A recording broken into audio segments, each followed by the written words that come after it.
नमस्कार। आज है 4 अप्रैल 2026 शनिवार। ईरान और अमेरिका इजराइल युद्ध का 36वां दिन और वक्त है युद्ध से जुड़ी खास खबरें जानने का। तो चलिए शुरू करते हैं आज का सिलसिला।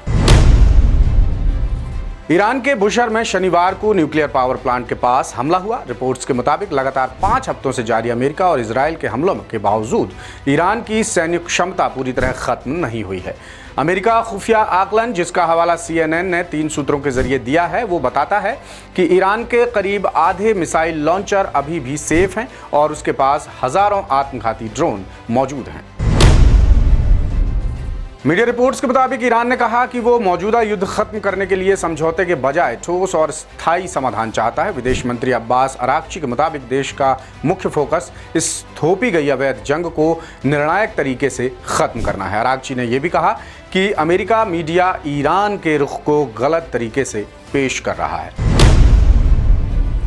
संयुक्त राष्ट्र सुरक्षा परिषद में स्ट्रेट ऑफ हॉर्मुज में सुरक्षित आवाजाही करने के लिए बहरीन के प्रस्ताव पर अब अगले हफ्ते वोटिंग होने की उम्मीद है। रॉयटर्स के मुताबिक पहले ये वोटिंग शुक्रवार को होनी थी, फिर शनिवार की तारीख तय की गई, लेकिन अब इसे टाल दिया गया है और नई तारीख अभी तय नहीं हुई है। रिपोर्ट्स के मुताबिक इस देरी की वजह बहरीन के संयुक्त राष्ट्र मिशन से तुरंत कोई टिप्पणी नहीं की है।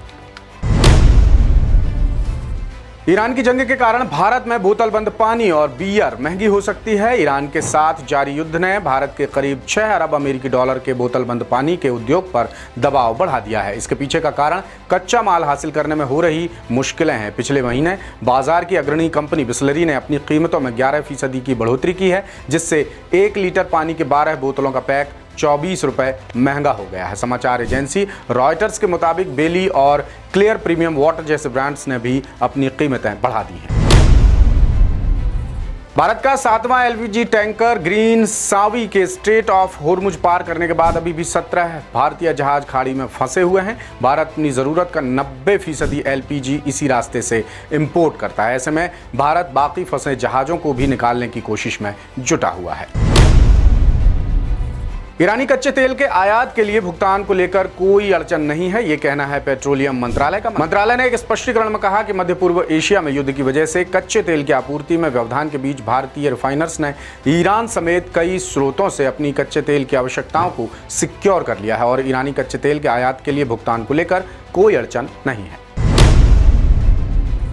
स्ट्रेट ऑफ हॉर्मुज के बंद होने से पैदा हुए ऊर्जा संकट ने भारत के पड़ोसी देशों को नई दिल्ली की तरफ देखने पर मजबूर कर दिया है।